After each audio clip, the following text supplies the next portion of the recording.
Bonjour, bienvenue dans le studio des experts. Alors comme d'habitude, pendant près d'une heure, on va passer l'actualité de la semaine en revue, mais pas que. Au menu, des anecdotes, des souvenirs de nos invités, mais aussi la Vivaldi, des piquets, des satellites de l'ONU et de l'Ukraine. Pour en parler, deux personnalités politiques bruxelloises ou proches en tout cas, et deux experts, Vanessa Lhuillier, journaliste à BX1, et quand je disais proche, Nicolas De Decker, journaliste politique Le Vif, ennuyé.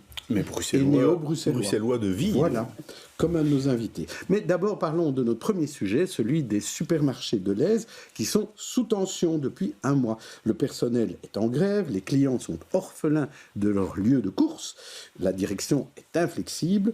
Si Deleuze utilise les huissiers et la police pour rouvrir certains de ses magasins, les syndicats répliquent en utilisant la justice, comme ce fut le cas cette semaine. Reportage, c'était vendredi, Camille Tanquin et Morgane Van Obroek.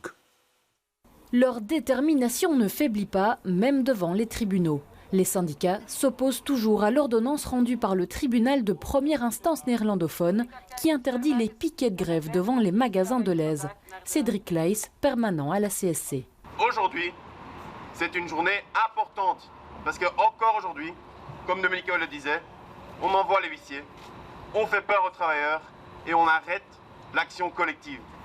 C'est inacceptable. Ce matin, place aux plaidoiries des avocats. Yann Bullens qui défend la CSC. Ces ordonnances sont contraires au droit de grève. Les personnes n'ont pas la possibilité de faire les actions. Et en plus, ces ordonnances sont prises sur une requête unilatérale, ce qui veut dire que les syndicats et les personnes travaillant chez Deleuze n'ont pas été entendus par la justice. Et c'est ça qu'on va faire maintenant, faire lever leur voix, dire ce qui se passe chez Deleuze. Depuis plus d'un mois, les mouvements de grève persistent. La direction envoie donc des huissiers pour briser les blocages. Patricia De Waal, déléguée CNE, se rend à tous les piquets qu'elle peut. Pour elle, il s'agit d'intimidation.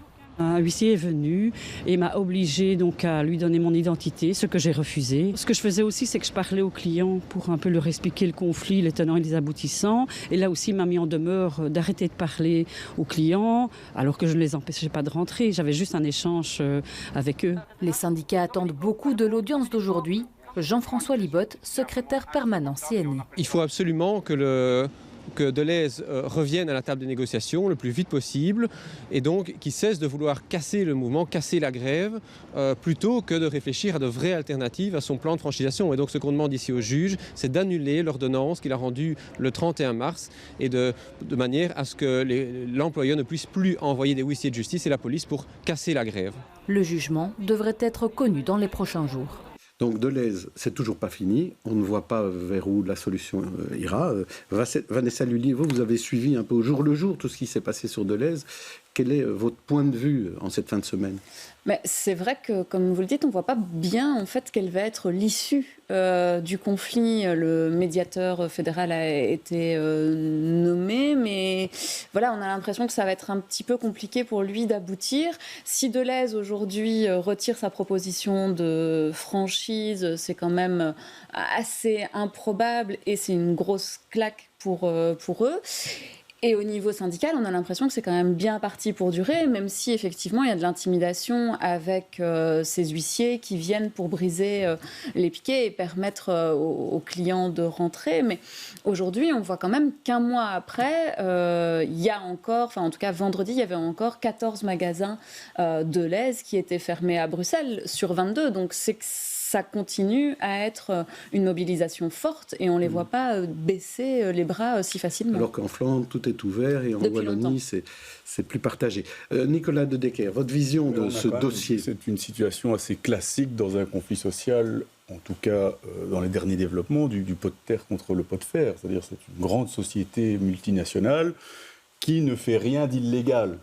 Donc il est difficile et pour les syndicats et pour les politiques qui éventuellement se porteraient du côté des syndicats, de faire véritablement infléchir la volonté de cette multinationale. Sauf à changer la loi. Sauf à changer la loi, mais la loi ne pouvant être rétroactive, c'est assez difficile de leur dire, écoutez, voilà, vous avez enfreint une loi qui n'était pas encore en cours à l'époque. Alors, ce que je trouve, moi, spécifique dans ce conflit social, c'est pas seulement le nombre de personnes concernées, il y a plusieurs milliers de personnes qui travaillent chez Deleuze, c'est pas seulement le fait que leurs conditions objectives de travail vont se dégrader, ça c'est incontestable, c'est le fait qu'en fait, je suis énué, vous l'avez dit tout à l'heure, on a l'habitude des grosses usines qui ferment, mais Caterpillar, quand il a fermé, moi, j'avais jamais acheté un bulldozer Caterpillar. Donc, c'était un conflit social qui portait uniquement sur la sphère de la production, dans la consommation de tous les jours. Moi, ça changeait rien pour moi.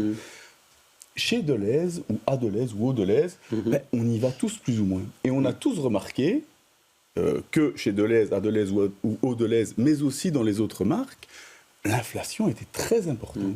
Donc, ce sont ces gens qui ont augmenté les prix de ce que nous achetons, qui, de l'autre côté, envisagent de, globalement, moins payer les travailleurs qui travaillent pour eux directement ou indirectement. Et je trouve que c'est une vraie différence dans le récit et dans l'appréhension de ce conflit social. C'est-à-dire qu'on est tous des clients de chez Deleuze. On a tous vu, il y a des enquêtes de Testachat qui disent qu'en 2022, les prix de la grande distribution ont augmenté de 20%. Pardon. 20% en moyenne. L'inflation était d'une dizaine de pourcents. Il y a eu les prix de l'énergie. Donc, l'autre poste de l'inflation, c'est les grandes marques qui ont augmenté leurs prix, donc qui font payer plus cher leurs clients, c'est-à-dire nous.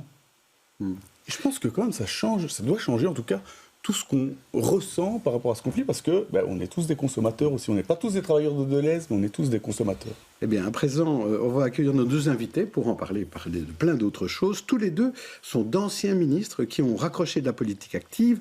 L'une a enchaîné les postes internationaux après avoir été active au gouvernement et dans le mouvement écolo. L'autre est restée dans l'ombre de son président de parti avant de devenir député puis ministre et maire. L'une vient du Caire, le Caire, le Soin, pas la capitale égyptienne, et de Forêt aussi. Et l'autre vient du monde de la philo, du Hainaut, et aujourd'hui d'Anderlecht. Donc il a beaucoup voyagé. Tous les deux ont beaucoup d'humour et beaucoup de mémoire qu'ils entrent.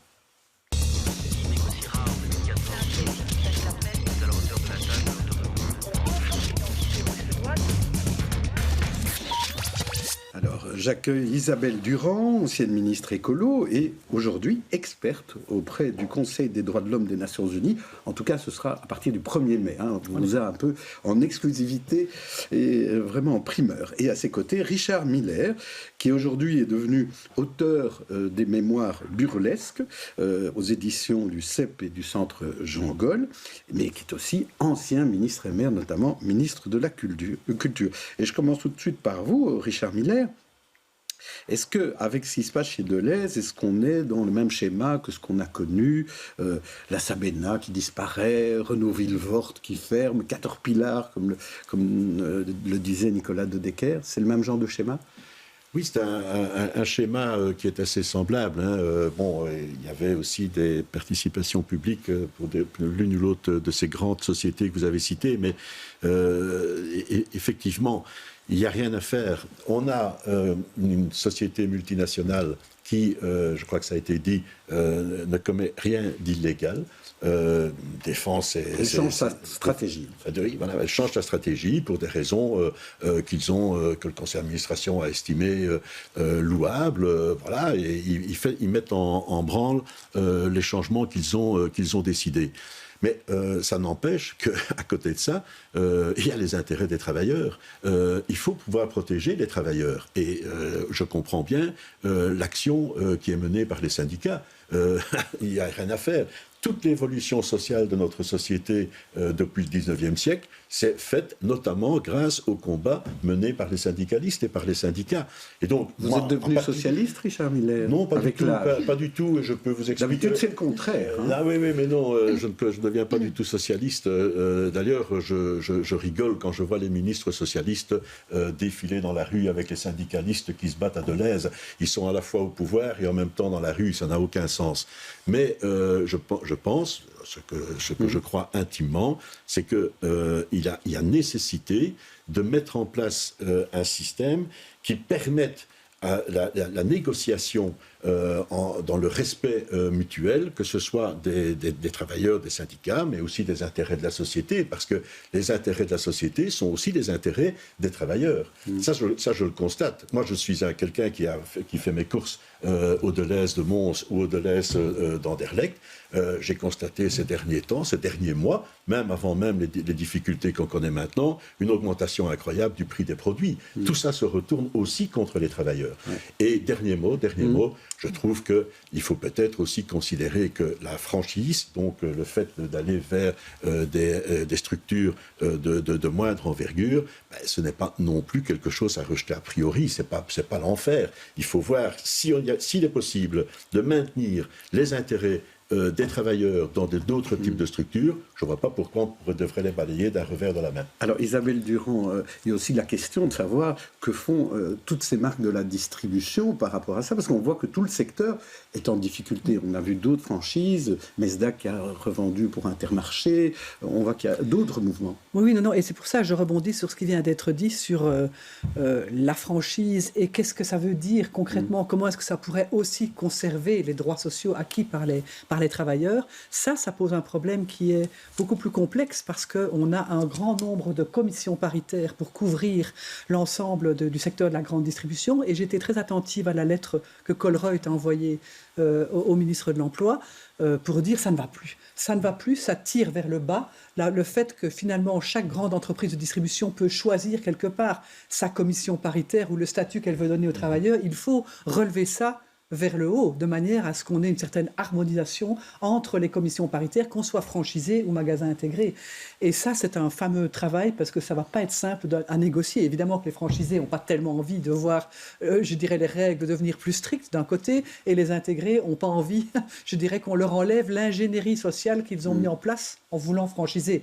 Donc mais c'est un chantier pour le politique, ça. C'est pas un chantier pour la négociation entre Delhaize et les travailleurs. C'est un chantier politique difficile, mais je pense qu'il est indispensable pour conserver à la grande distribution un statut et une qualité de travail pour ces travailleurs surtout qu'il faut se battre contre l'e-commerce et contre sur le marché. Et par ailleurs, comme on le disait, sur la question du pouvoir d'achat et de l'inflation qui est aujourd'hui galopante. Et donc les politiques ont leur mot à dire. Ils ont leur mot à dire sur ça, pas tellement sur le conflit lui-même, mais sur les commissions paritaires. Ceci dit, c'est un dossier. C'est pour ça qu'il est intéressant de voir, on verra ce qui va se passer avec le conciliateur social qui a été désigné, on verra ce que ça va donner, on verra aussi ce qui va se passer au niveau de la justice. Mais moi, puisque nous sommes invités un peu à titre d'expert, avec une certaine expérience de la chose, moi j'ai une grande confiance dans la capacité de négociation. Mais une capacité de négociation, ça veut dire qu'il faut que l'on puisse discuter, négocier à armes égales. Jusqu'à présent, ça n'a même pas commencé. C'est ça qui me heurte. Oui. En tant que politique, je me dis, voilà, il faut absolument, c'est un beau dossier, comme cela vient d'être dit par Isabelle, c'est un beau dossier politique à prendre en main, parce que c'est quelque chose qui va se présenter de plus en plus, notamment l'e-commerce, etc. Mais vous trouvez que, par exemple, Isabelle Durand, que le ministre de l'économie devrait encore davantage se mouiller, prendre la place du médiateur et lui-même inviter à la table? Non, je ne crois pas. Il y a des manières de faire, et là, le conciliateur, c'est ça son job. Non, ce que je pense, c'est que du point de vue politique, ce qui est indispensable, c'est de regarder comment est-ce qu'on peut, en négociation sociale avec les partenaires sociaux, changer les règles du jeu pour garantir que la franchise n'implique pas automatiquement une baisse ou un risque de baisse important pour le statut des travailleurs. Et entendre aussi la grande distribution elle-même, donc Colruyt et d'autres, dire non, ça ne va pas, on ne peut pas procéder à une sorte de ubérisation, je peux dire, de tout le secteur. Colruyt est un peu suspect aussi. Oui, bien sûr. Puisque eux franchisent moins. Donc voilà, bien chacun entendu. A sa stratégie. Mais est-ce que ça vous rappelle des conflits que vous avez connus en tant que politique, Isabelle Durand? On en a connu quelques-uns sous l'époque de l'Arc-en-Ciel et singulièrement la faillite de la Sabena, qui a été quelque chose d'absolument dramatique pour tous les travailleurs de l'entreprise, même si c'était une entreprise publique, en partie publique, donc c'était un tout autre contexte. On a eu, moi j'ai connu les routiers qui étaient en grève rue de la Loi et qui ont bloqué, on s'en souvient, enfin certains s'en souviennent, les plus âgés, si je peux dire, et qui a abouti à une négociation extrêmement difficile pendant 2 jours et 3 nuits avec avec les représentants syndicaux patronaux, si je peux dire, des transporteurs, pour aboutir à une solution qui n'était pas simplement, je dirais, le carburant professionnel à l'époque. Donc oui, moi j'ai été, y compris en première ligne, dans des conflits compliqués. Et vous, Richard Miller? Là, je préfère laisser la parole à Isabelle, parce qu'elle était membre du gouvernement fédéral et a davantage connu, était davantage confrontée. Quand vous étiez ministre de la Culture, vous n'aviez pas les musiciens qui venaient j'ai eu plein d'ennuis. J'ai eu plein d'ennuis, mais alors d'un autre ordre. Oui. Mais j'ai effectivement eu aussi des manifestations. J'ai dû faire face à des difficultés de financement du secteur culturel, etc. Et finalement, je trouve que je ne m'en suis pas trop mal sorti. Une petite conclusion, Vanessa, vous vouliez ajouter quelque chose? En fait, par rapport à ce que vous avez dit sur Colruyt, c'est vrai que Colruyt ne peut pas franchiser puisqu'il est à 100% belge, et donc c'est ça aussi qui lui pose un souci. Donc effectivement, c'est une concurrence que lui va juger déloyale, puisque du coup, il n'est pas dans la même commission, il ne joue pas dans la même pièce, on va dire, que Deleuze. L'avantage, c'est qu'à cause de cette position-là, il amène un débat. Mais c'est voilà, qui est très intéressant de toute façon, et effectivement. Et après, il faudrait peut-être voir, est-ce que la représentation syndicale, elle doit se maintenir à des entreprises de plus de 50 personnes? Ça, c'est peut-être la question à poser. Débat, effectivement. Alors, la Vivaldi ira-t-elle jusqu'au 9 juin 2024? C'est un peu la question qu'on peut se poser depuis qu'on connaît la date prévue pour les prochaines élections fédérales et régionales. Alors, il y a tellement de tiraillements entre les partis en son sein. Isabelle Durand, vous avez connu ça, des tiraillements au sein de l'Arc-en-Ciel aussi, oui, mais parce qu'on met la droite et la gauche au sein d'un même gouvernement, c'est pas facile. C'est pas facile, et donc c'est inhérent à un gouvernement de coalition. C'est d'ailleurs ce dont la France fait l'expérience aujourd'hui de façon très difficile.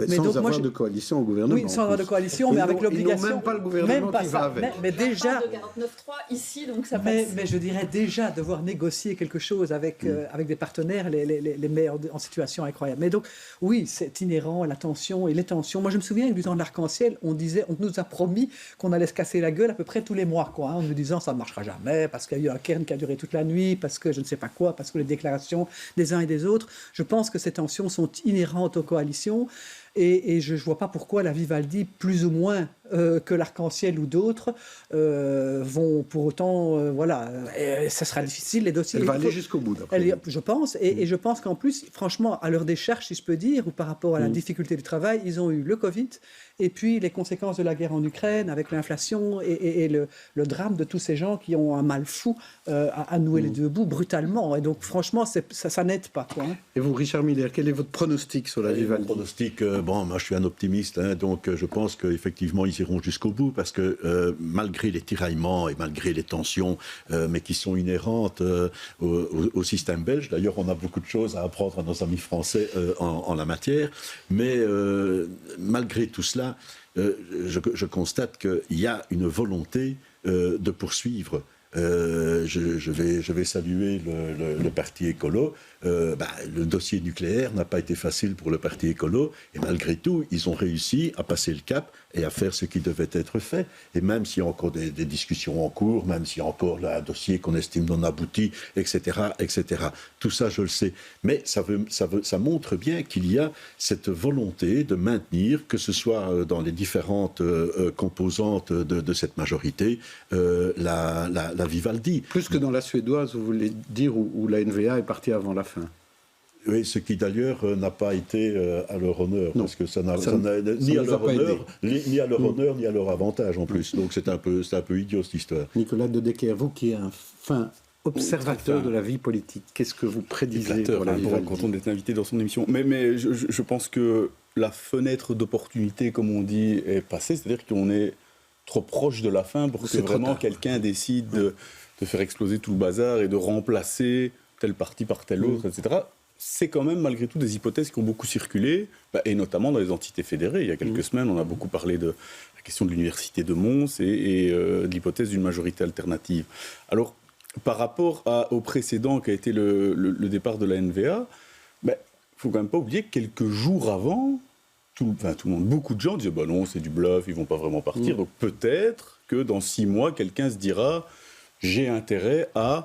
politiquement, 6 mois avant les élections, partir sur telle ou telle affaire ou montrer mon désaccord au monde ». Il y a eu les écolos en 2003, on se rappelle. Vous avez quitté quelques semaines avant les élections le gouvernement Arc-en-Ciel. Donc Je veux dire, on ne peut pas pronostiquer de manière aussi radicale, mais ce que j'ai envie de dire surtout, c'est, d'accord, est-ce qu'ils vont aller jusqu'au bout ? Plutôt oui. La question, c'est l'après jusqu'au bout. Combien de temps va durer l'après jusqu'au bout ? Combien de temps, après le 9 juin, si c'est la date retenue, combien de temps est-ce qu'on va faire ? Combien de temps les gens vont rester ministres en affaires courantes ? Parce que, mine de rien, c'est aussi des réflexions personnelles de carrière.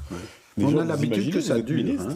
Maintenant, on a l'habitude. On est devenu habitué. Oui. Mais c'est une nouvelle habitude. Et ça ne veut pas dire que c'est une bonne habitude, hein, Jean-Jacques ? Non, mais quand moi j'étais jeune, les gouvernements tombaient. Très vite et très souvent. Richard Miller. C'est l'importance des élections. Hein. Oui. On dit chaque fois, on dit la même chose. C'est une étape extrêmement importante, mais c'est vrai, cette fois-ci, vraiment très importante. J'ai quand même un peu peur. Enfin, je suis d'accord, évidemment, et heureusement que les élections sont là, mais je trouve que le climat ambiant et le climat global est tellement délétère à certains égards que je pense aussi que la confiance dans les institutions, l'abstentionnisme, les gens qui n'iront pas voter, les gens qui sont fâchés et en colère pour de bonnes ou de mauvaises raisons, risquent aussi de teinter les élections de choses encore un peu plus compliquées après. Je ne veux pas du tout faire le prophète sur les résultats, mais le climat n'est quand même pas, n'est pas très très facile. C'est vrai. Richard Miller, dans votre livre Les Mémoires burlesques, vous racontez plein d'anecdotes, et une ici qui tombe bien, c'est l'anecdote que vous racontez à propos de l'informateur, parce que vous avez participé à cette mission extraordinaire d'information au moment où on va créer un gouvernement. Alors, qu'est-ce qui s'est passé ? Parce que vous avez été plutôt maladroit. Oui, mais je vais essayer d'aller très, très, très vite, parce que c'est une histoire qui a plusieurs rebondissements. Mais tout d'abord, il y a une chose que je tiens à dire. Dans ce recueil de mémoires burlesques, il n'y a rien de méchant. Je n'aime pas l'humour moqueur, j'aime pas l'humour méchant. Moi, ce que j'aime, c'est l'humour un peu absurde. Et c'est un peu de l'autodérision, parce qu'on rit surtout de vous. Hein. Oui, c'est de l'autodérision. Non, mais vous avez été prudent. Voilà. Et cette autodérision, elle m'est naturelle, donc je ne me suis pas forcé. Voilà. Alors qu'est-ce qui s'est passé ? Il se passe que ce sont les élections, avec les résultats que l'on connaît. Il y a une victoire du côté libéral, il y a un accord qui se présente avec les socialistes, et il y a une grande victoire écolo à ce moment-là. Et donc finalement, les écolos montent aussi dans le bateau, et il y a cette négociation. Voilà. Et le roi désigne Louis Michel comme informateur. C'était votre patron à l'époque. C'était mon patron, c'est lui qui m'a mis le pied à l'étrier. J'ai une longue amitié avec lui juste de 40 ans. J'ai commencé à travailler pour lui en 83. Et donc donc il était très très fier de la mission que lui confie le roi, cette mission d'information.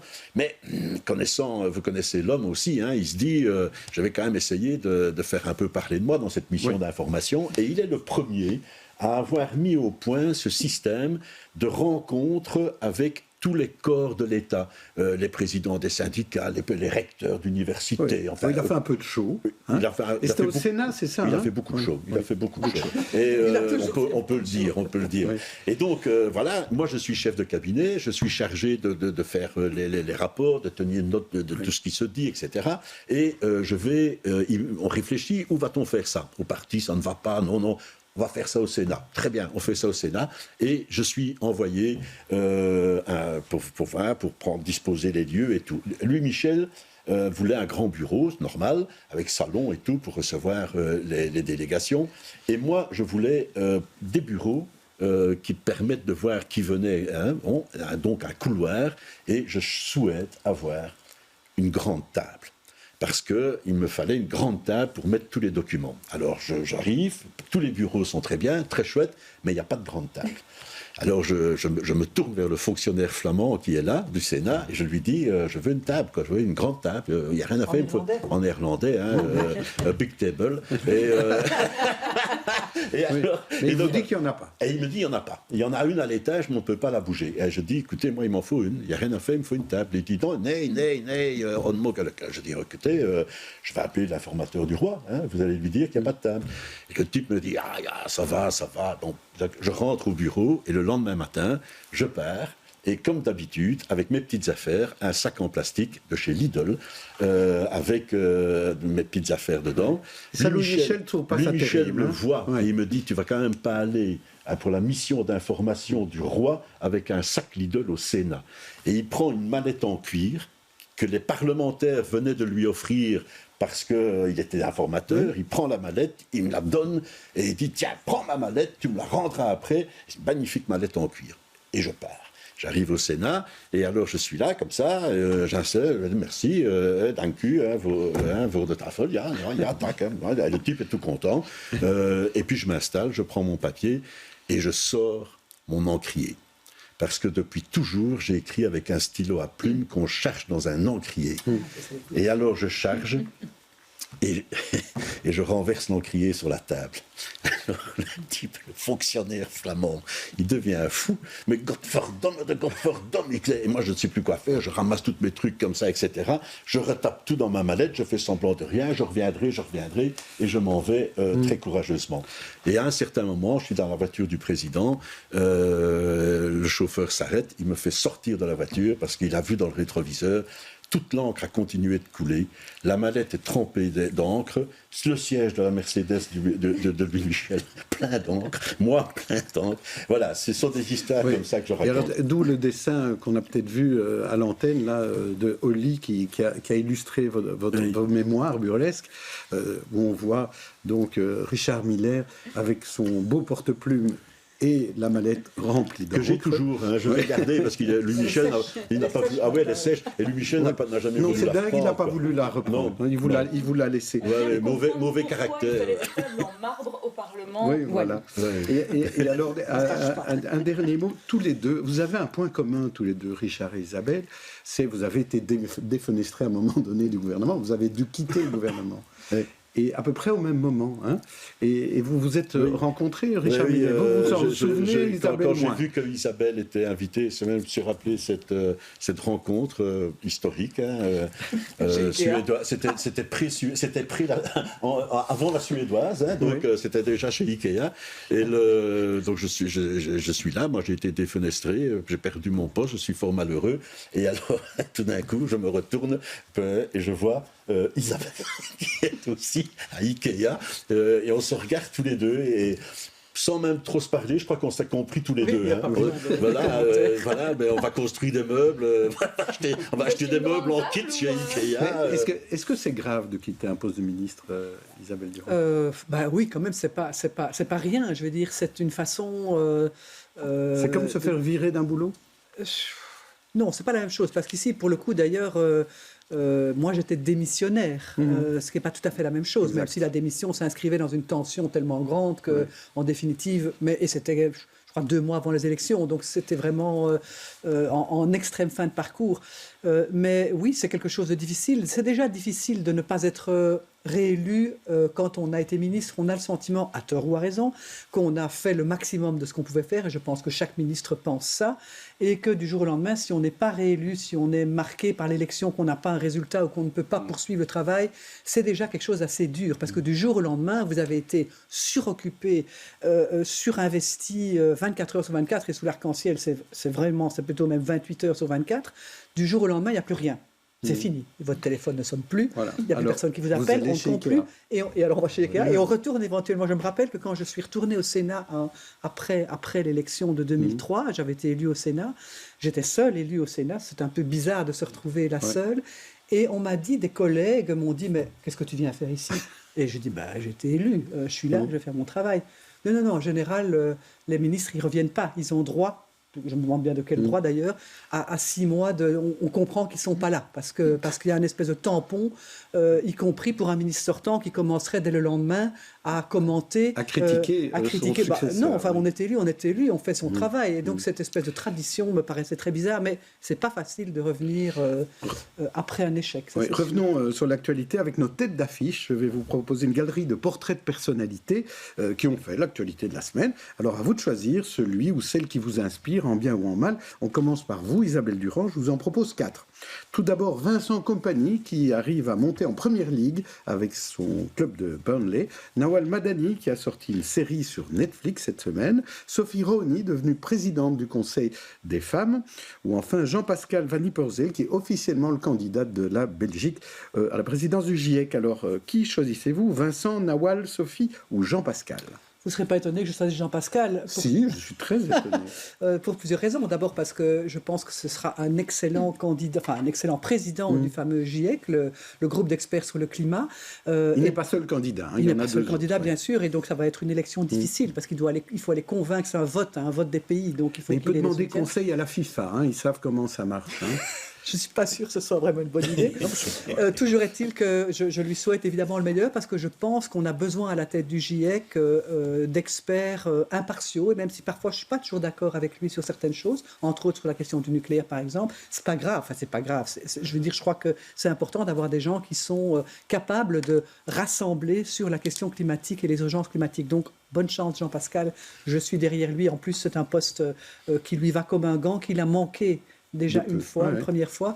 Donc j'espère que cette fois-ci sera la bonne. Et vous, Richard Miller, nous vous proposons 4 autres personnes. Tout d'abord, Paul Furlan, l'homme politique socialiste décédé cette semaine, Mathieu Van Der Poel, qui a gagné Paris-Roubaix, le Dalai Lama, qui adore se faire sucer la langue par des jeunes enfants, ou Eva Kaili, la vice-présidente du Parlement européen, qui maintenant a été libérée avec un bracelet électronique. Qui choisissez-vous? Paul, Mathieu, le Dalai ou Eva? Bon, c'est pas évident parce que j'ai envie de dire quelques mots à propos du Dalai Lama parce que je trouve qu'il a quand même fait fort, mais je choisirai Paul Furlan. Paul Furlan. Je choisirai Paul Furlan parce que c'est un bel exemple de combat politique aussi à dimension municipaliste. Et c'est une dimension fort importante que l'on néglige peut-être parfois un peu, en tout cas que le grand public néglige peut-être un peu trop. Le combat pour les élections communales, le combat pour le majorat dans une ville est quelque chose d'extraordinaire. Parce que dans une ville, donc moi je peux en parler, j'ai été ministre, vous l'avez dit, j'étais parlementaire, mais j'ai aussi été échevin dans une majorité un peu spéciale, puisque c'était une majorité absolue socialiste, mais ouverte à un libéral. J'ai été échevin des finances. Et je me suis rendu compte que toutes les décisions que l'on prend ont un impact immédiat sur les gens. Vous avez, c'est un peu, tout ce dont on vient de parler jusqu'à présent, c'est un peu comme s'il y avait une dimension verticale. Le pouvoir au-dessus, Premier ministre, et puis les ministres, et puis tout le monde, et puis après, en dessous, vous avez le peuple. Dans une commune, c'est pas comme ça. Le rapport est horizontal.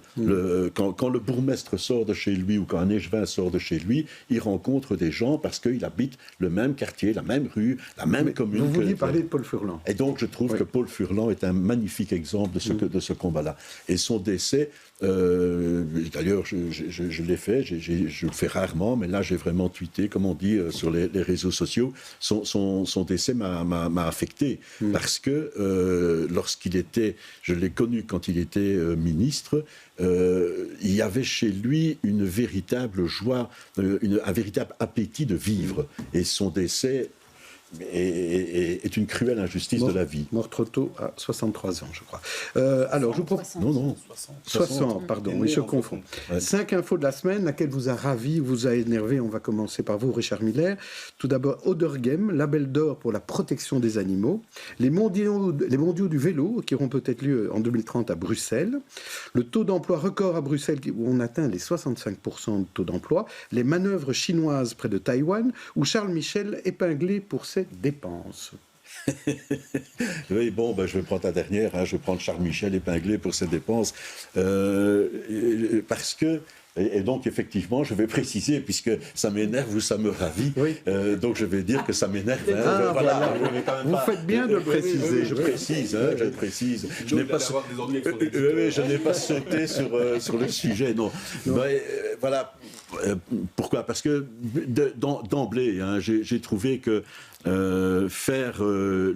reprocher à quelqu'un qui occupe une fonction à la tête de l'Union européenne, lui reprocher de se déplacer beaucoup, etc., je trouvais ça un peu idiot.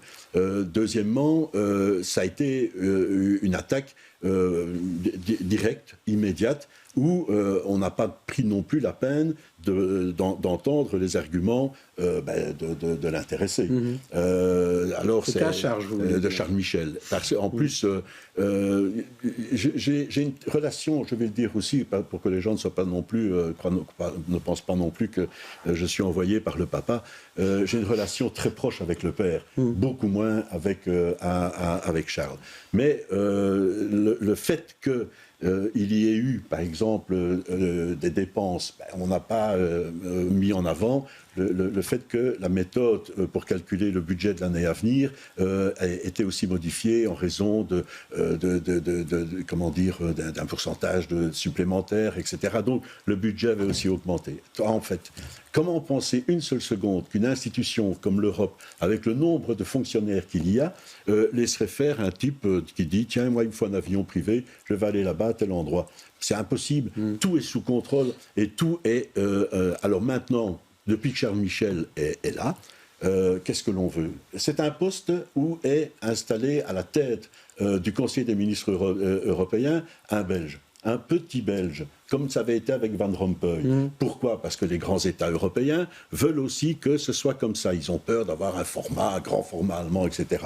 Et maintenant, on voit la France, l'Allemagne qui Vous voulez dire que c'est une manière de l'attaquer. Ce que je veux dire, c'est que à partir du moment où la personne a été désignée à cette fonction qui est fondamentale, il est normal qu'il se bouge le cul, qu'il travaille et qu'il aille là où il doit être. Et je trouve que l'Union européenne, s'est relativement bien défendue dans tout le dossier sur la crise en Ukraine. C'est quand même un moment difficile qu'on a passé. Donc voilà, moi je ne dis pas que tout ne doit pas être revu, arrangé, etc. Mais dire d'office que Charles Michel a pris de l'argent, en fait, il n'y a pas une...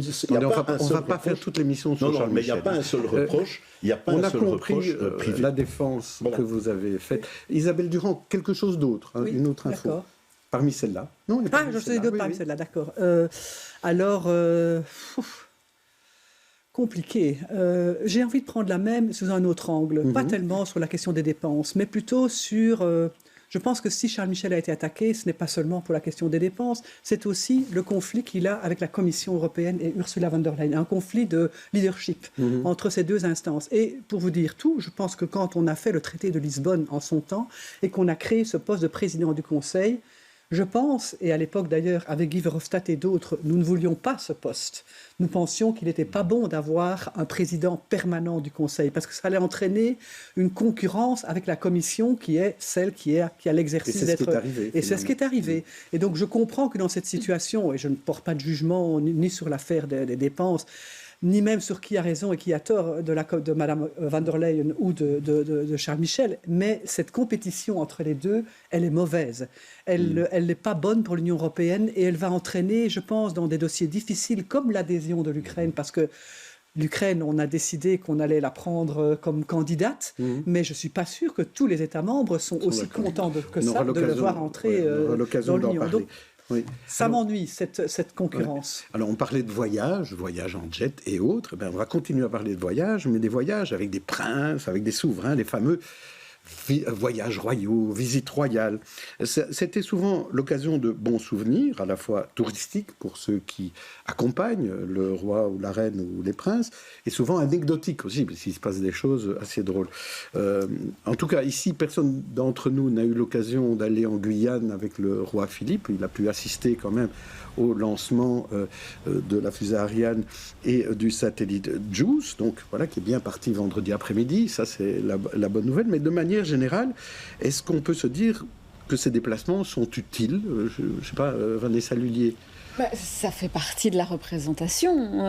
Donc oui, effectivement, c'est utile. Après, on peut se poser la question de est-ce que la monarchie est utile alors, ou est-ce que ce type de voyage est utile de manière plus vaste. Mais à partir du moment où on a une famille royale, il faut évidemment, il faut lui faire prendre l'air un petit peu de temps en temps, quelques moustiques aussi au passage. Mais oui, je pense que quand même c'est utile. Et puis de toute façon, voilà, ça porte quand même l'image de la Belgique. Et on a surtout une représentation grâce aux scientifiques belges qui sont dans cette mission, donc c'est important pour eux aussi. Nicolas de Decker, là-dessus quand même, pour faire le lien d'ailleurs avec le sujet précédent, je pense quand même que les voyages de Charles Michel sont probablement plus utiles que ne n'est une visite royale, en tout cas du point de vue des répercussions sur la population. parce que Charles Michel se déplace pour la guerre en Ukraine. Oui. Normalement, c'est un peu plus impactant, comme on dit improprement aujourd'hui, c'est un peu plus affectant que toute visite royale d'ailleurs, sans considérer que c'est un problème qu'on envoie des fusées très loin. Mais vous avez employé le mot touristique et anecdotique, c'est très vrai, mais il y a un mot qui ne revient jamais, c'est propagande. C'est terrible, hein, la propagande, c'est toujours quand c'est les autres, quand ce sont des chefs d'État différents. Mais c'est notre soft power, vous voulez dire? C'est pas du soft power, enfin, c'est un non-power en réalité. Je pense que c'est vraiment, je veux dire, matériellement, ça a très peu d'impact, très peu d'influence. Mais ce qu'on voit à la télévision, ce qu'on lit dans les journaux, à peu près quel que soit l'angle choisi. D'ailleurs, moi j'ai déjà été candidat, je devais aller en faire une, et puis c'était à l'époque du Covid, ça a été annulé, etc. Mais c'est de la propagande, Jean-Jacques. C'est simplement que c'est des gens qu'on aime plutôt bien, qui ne sont pas antipathiques, c'est notre pays. Mais c'est la propagande vis-à-vis des Belges, en emmenant vis-à-vis des médias et à belges. l'étranger, mais c'est-à-dire que c'est une entreprise de propagande, ces visites royales. Mais comme on les aime bien, on dit communication. Moi, je préfère qu'on dise propagande. Isabelle Durand. J'aime bien communication. Alors, bon, on peut discuter le terme, mais c'est vrai, en plus, cette fois-ci, le roi était accompagné de son fils, précédemment, la reine est allée avec sa fille. Donc, il y a un côté... On prépare la famille. Il prête au fils de roi, etc. Un peu romantique, si je peux dire, mais bon, moi, je n'ai jamais voyagé avec le roi et la reine, mais par contre, j'ai eu quand même quelques expériences intéressantes, entre autres avec le roi Albert, et où, lors d'une visite avec Jean-Michel Javot, d'ailleurs, au Palais Royal, dans les visites habituelles que les présidents de parti font avec le roi, donc on était à deux dans la voiture, on était venu avec une voiture pour pas prendre ma vieille voiture. On avait pris la voiture du cabinet d'Evelyne Nottebroek à l'époque, qui était une des premières voitures hybrides en son temps. Et donc, elle était conduite par un attaché de presse. Puis, on arrive au palais, on fait notre rencontre, on a une discussion intéressante avec le roi, on part. Et quand on sort, on se retrouve là à la sortie et le chauffeur, entre guillemets, qui n'était pas du tout un chauffeur, ne sait pas très bien comment on redémarre la voiture. Et donc, il essaye, il commence à s'énerver, parce que c'est un truc sans clé, c'est un bouton à pousser, enfin, et le roi, qui lui connaît bien les voitures, s'approche de nous et nous explique au chauffeur où se trouve et donc les journalistes qui sont très loin, les photographes qui ont des grands téléobjectifs, le commentaire du lendemain, c'est long entretien avec les écologistes, jusque sur le pas de porte du palais où le roi continue la conversation.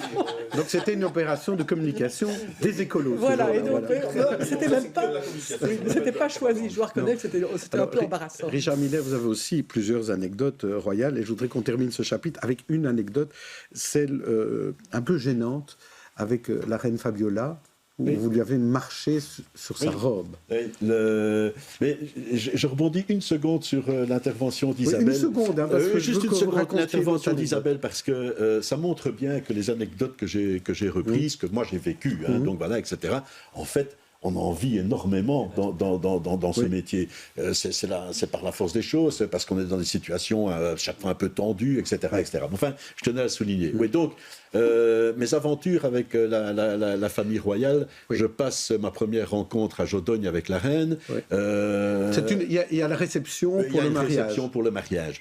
Alors, voilà, on est tous, je suis ministre, donc voilà, là, nous sommes, mais je pense que tu es parti. C'est un cocktail au palais. On était obligé de mettre un chapeau, je me souviens.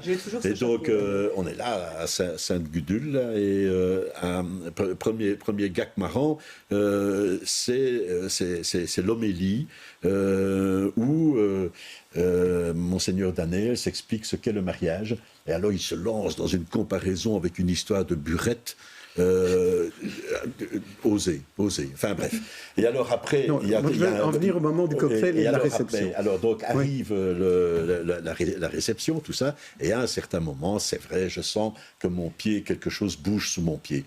Et je regarde et je vois que j'ai posé mon pied sur la robe de la reine Fabiola. Voilà, là, il suffit de lever le pied. Et alors je peux pourquoi vous ne le levez pas? Oui, mais si elle tirait, elle était comme ça. Je dis, si je lève mon pied, elle part dans le mur, quoi. La reine part dans le mur. Donc je suis vraiment embêté, je sais pas quoi faire, je suis un peu perplexe, et elle tire un peu, et je vois ses manches qui commencent à sortir un peu comme Simplet dans le film de Walt Disney, là, vous savez. Et alors bon, et à un moment donné, crac, j'entends un tissu qui se déchire. Là, je ne fais ni une ni deux.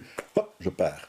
Je m'en vais et je m'enfuis. C'est le courageux Richard Miller. Oui, c'est le courage fuyant. Oui, Et je vais dans un autre endroit du cocktail. Et là, vous la recroisez. Et alors, je suis là occupé de parler. Donc, je reprends une attitude, comme dans le dessin d'ailleurs, une attitude très digne. Et à un certain moment, je vois la reine arriver vers moi, occupée d'expliquer à une dame à côté d'elle que quelqu'un, elle avait déchiré sa robe, etc. Horrible. Vraiment, voilà. Un deuxième courage fuyant. Oui. Même c'était dans les serres royales. Et donc, même dans une serre normale, je me sens mal à l'aise maintenant. Et dans cette serre, moi, j'ai été interrogé par un journaliste qui m'a demandé des questions un peu habituelles. Quel est le moment de la messe qui vous a le plus ému? Et moi, bêtement, je lâche, parce qu'on était un peu fatigué, c'est la fin de la journée, et je dis, c'est quand Jean-Claude Van Damme a chanté dans l'église. Je ne me rends pas compte de ce que je dis. La journaliste non plus d'ailleurs, donc personne ne réagit. Et c'était José Van Damme.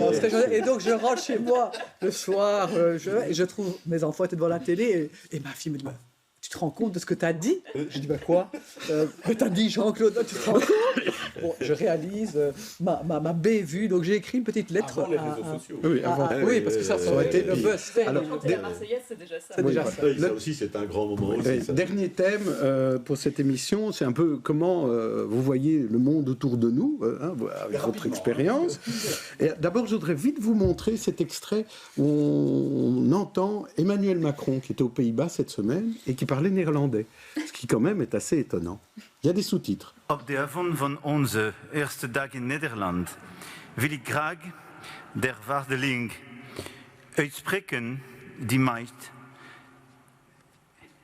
is genoten en ik zelf en alle mensen die ons verrezelen vollen voor der geweldige ontvangst die ons ten deel wilt.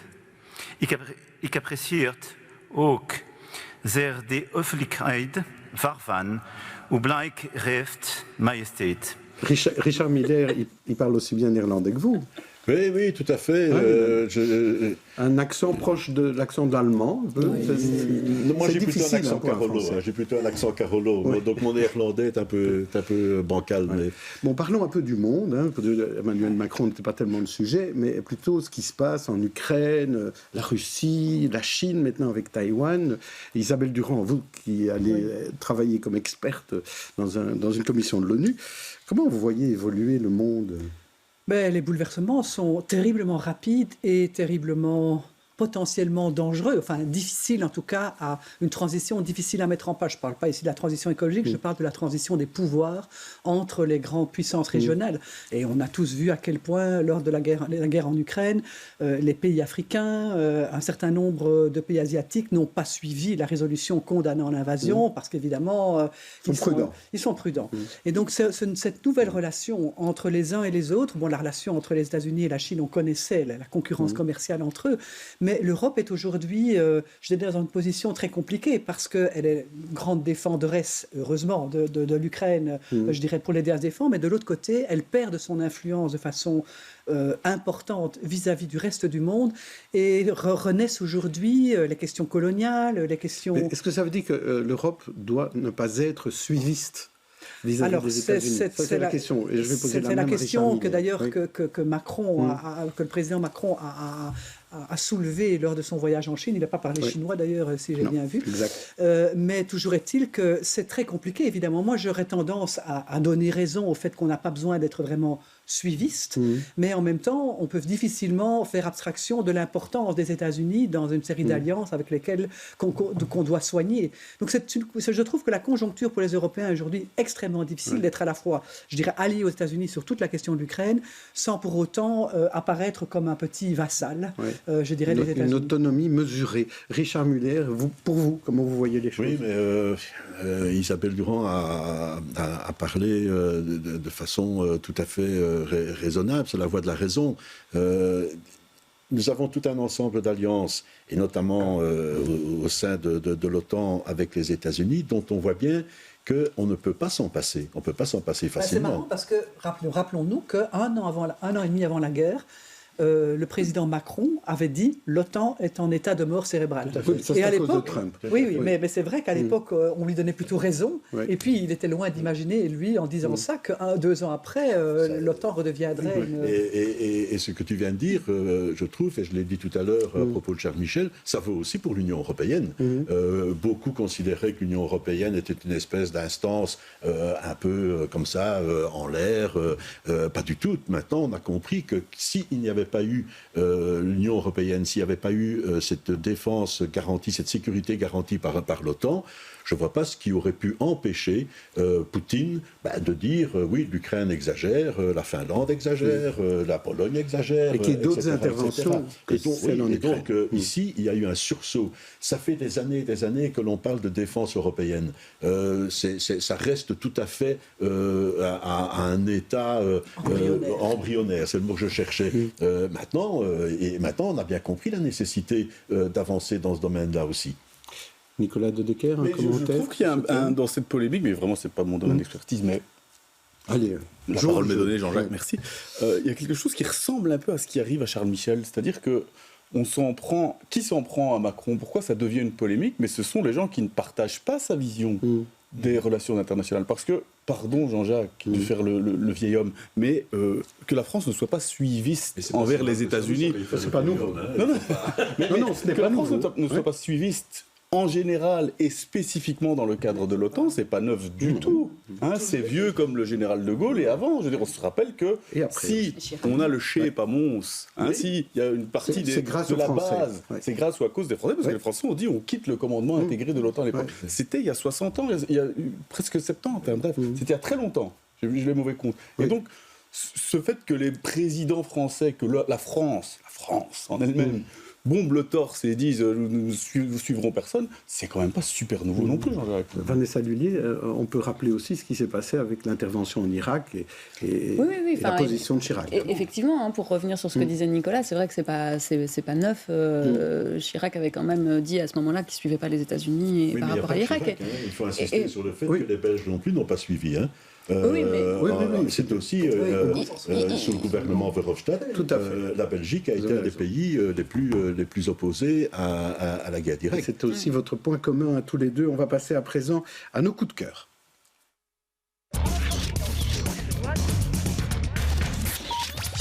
Alors on quitte un peu le monde des affaires internationales et des rois et des reines pour parler d'une comédie. Oui, tout à fait. On va parler de Sex and Jalousie. Je suis sûre que ça vous plairait à tout le monde, Nicolas aussi d'ailleurs. Donc ça se joue au Théâtre de la Toison d'Or. Pour l'instant, c'est jusqu'au 27 mai. C'est évidemment une pièce de boulevard. Ça a été joué une première fois l'année dernière au Festival du Rire de Genneval. Ça a été un grand succès. C'est simplement des portes qui claquent, un mari qui se rend compte que sa femme le trompe, qui veut se venger et qui propose à son associé qu'il va coucher avec sa femme. Et forcément, ça engendre plein de quiproquos. C'est très drôle. C'est vraiment une pièce que je vous conseille pour passer un bon moment. Et la série vient de commencer. Et la série vient de commencer, voilà, tout à fait. Nicolas, vous allez parler de théâtre aussi. Eh bien oui, car tel que vous me voyez ici, je suis en train de sortir d'un long entretien avec de très belles personnes, que vous êtes tous, beauté intérieure et extérieure fort prononcée. Mais je vais au Théâtre National ce soir pour la dernière représentation d'une pièce qui fait scandale et qui s'appelle « Bref, entretien avec des hommes hideux ». Vraiment des choses qu'on ne peut pas voir ici. 22 types de solitude, et c'est une pièce c'est la dernière, donc ça n'a duré que 3 jours. Ça a un grand succès, en tout cas dans le débat. Il semblerait qu'il y ait quelques scènes qui soient un petit peu choquantes. Oui, je n'en dirai pas plus. Même beaucoup. Donc je conseille à nos téléspectateurs, s'ils ont le temps, et ici il y a encore des places d'ailleurs, d'aller jeter un œil, j'y serai. Plus généralement, ce scandale que fait cette pièce, donc on le qualifie à certains égards de pornographique, etc., je trouve que ça nous ramène à ce que doit être le théâtre, et des spécialistes ici, M. Millard, c'est que ça doit provoquer les gens. On ne peut pas seulement raconter de belles histoires, faire rire. On peut rire. Je n'ai rien contre les gens qui rient. Mais pas que, c'est ça. Mais pas que. Et donc, la provocation, ça fait partie de l'art en général et du théâtre en particulier. Là, c'est vendu comme une pièce avec des actes non simulés. Normalement, non. Alors moi, je voulais juste mettre en avant Nawal Madani et sa série en 8 épisodes sortie la semaine dernière sur Netflix. Jusqu'ici, tout va bien, c'est ça le titre. J'ai beaucoup voulu parler de vélo. Oui, exactement.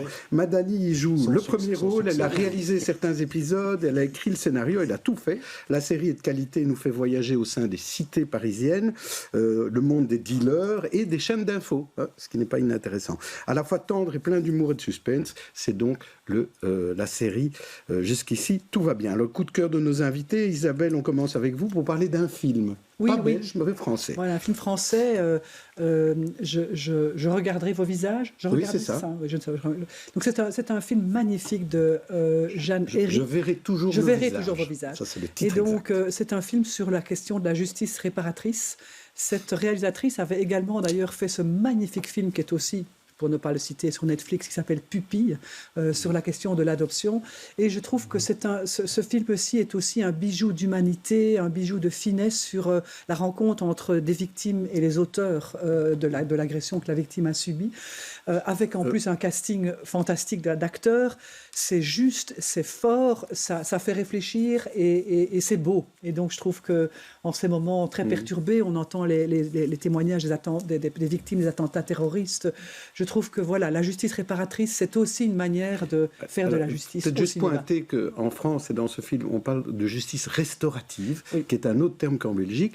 Et deuxièmement, c'est des agresseurs et des victimes, mais pas des mêmes actes. Donc, ce qui donne aussi un autre équilibre intéressant. Richard Millet, vous avez une galerie, vous, à Mons. Oui, donc... Qu'est-ce qu'on peut y voir? Depuis que je suis sorti du monde politique, voilà, je m'occupe d'une galerie à Mons. Et ce serait impossible pour moi de ne pas recommander pour ce week-end de venir voir l'exposition dont on fait le vernissage ce soir. C'est une exposition qui ne dure qu'un week-end, où nous exposons des artistes camerounais. Il y a une extraordinaire créativité de l'art contemporain en Afrique aujourd'hui. Je pense même que l'art contemporain occidental commence même un peu à décliner. Par contre, en Afrique, il y a une créativité extraordinaire. J'ai eu la chance de rencontrer quelqu'un qui pouvait organiser cette exposition. Donc je vous invite pendant tout le week-end à la Galerie des Capucins à Mons, 15 rue Masquelier. Voilà, au moins, vous savez... C'est pas loin de la gare. Vous savez, on a une donc grande on peut aller gare en train, voilà, très bien. Et Isabelle Durand sera contente si vous allez en train. Voilà. Non, vous n'êtes pas obligé d'aller vivre à Mons. Vous pouvez aller juste à la galerie. C'est mon grand problème, c'est d'arriver à faire venir les Bruxellois vers Mons. Oui. Pourtant, il y a des belles choses à voir à Mons. Oui, tout à fait. Il y a le BAM, il y a de très belles expositions, il y a la galerie. Il y a une belle gare aussi. Et il y a une très, très, très, très belle gare. Qui est très cher au cœur de tout le monde. Voilà. Merci à tous d'avoir participé à cette émission. La semaine prochaine, c'est Michel Guéhière qui la présentera. D'ici là, je vous souhaite une bonne fin de week-end.